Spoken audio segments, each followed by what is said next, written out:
Hello guys, welcome back to our channel. నేను మీ పర్వీన్. ఇది దద్దోజనం అనుకుంటే మాత్రం మీరు పొరపాటు పడినట్టే. ఇది జస్ట్ పెరుగన్నం అనమాట. నాకు నచ్చినట్లుగా నేను చేస్తున్నాను.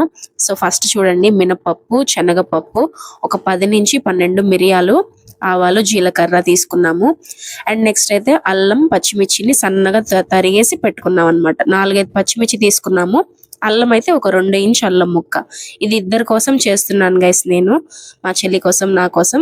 అయితే ఒక మీడియం సైజ్ ఉల్లిపాయని కట్ చేసుకొని పెట్టుకున్నాము. అండ్ ఒక కప్పు ఫుల్ గా పెరుగు అనమాట.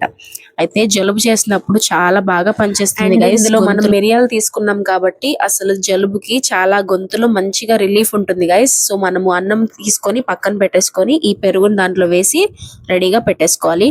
అండ్ నెక్స్ట్ ఇది చూడండి, తాలింపు కోసము ఫస్ట్ ఒక 2 స్పూన్ల ఆయిల్ వేసేసుకొని ఆవాలు, జీలకర్ర, శనగపప్పు, మినప్పప్పు అండ్ మిరియాలు వేసేసి చూడండి గోల్డెన్ బ్రౌన్ కలర్ వచ్చే వరకు ఫ్రై చేసుకొని, నెక్స్ట్ మన అల్లం తరుగు ఉంది కదా, సన్నగా కట్ చేసుకున్నాము, అది కూడా వేసి బాగా ఫ్రై చేసుకోవాలి. అల్లం ఫ్లేవర్ పెరుగన్నంలోకి చాలా బాగుంటుంది గైస్.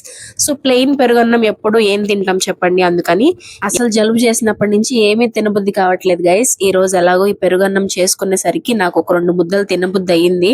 సో ఇది చక్కగా ఆయిల్లో ఫ్రై అయిన తర్వాత తీసేసుకొని మనం పెరుగు వేసి పెట్టుకున్నాం కదా రైస్ లోకి, దాంట్లోకి ఈ తాలింపు మొత్తాన్ని షిఫ్ట్ చేసేసుకుంటాము. అండ్ ఒక టీ స్పూన్ ఫుల్ గా సాల్ట్ వేసేసుకున్నాము, ఇద్దరి కోసం కదా. నేనైతే మధ్యాహ్నం ఆల్రెడీ మా మమ్మీ వండేసి పెట్టిన రైస్ తీసుకున్నాను. మీరు వేడివేడిగా అయినా చేసుకొని తినొచ్చు. చక్కగా బాగా కలిపేసుకోవాలి. అండ్ నాకైతే ఉల్లిపాయలు చాలా ఇష్టం పెరుగన్నంలోకి. సో ఇలా కలిపేసుకున్న తర్వాత పచ్చి ఉల్లిపాయలు, ఒక మీడియం సైజ్ ఉల్లిపాయని కట్ చేసేసుకొని ఇలా పైనుంచి వేసి ఒక్కసారి కలిపేసుకొని మీరు చక్కగా మంచిగా ఒక బౌల్లో వేసేసుకొని అలాగే తినేయచ్చు. నచ్చింది కదా? అయితే ఒక లైక్ చేసుకోండి. ఎలా అనిపించిందో కామెంట్స్ లో చెప్పండి. మీకు కూడా జలుబు చేస్తే నాలాగా ఈసారి మాత్రం ఇలా పెరుగన్నం చేసి తినడం మర్చిపోవద్దు.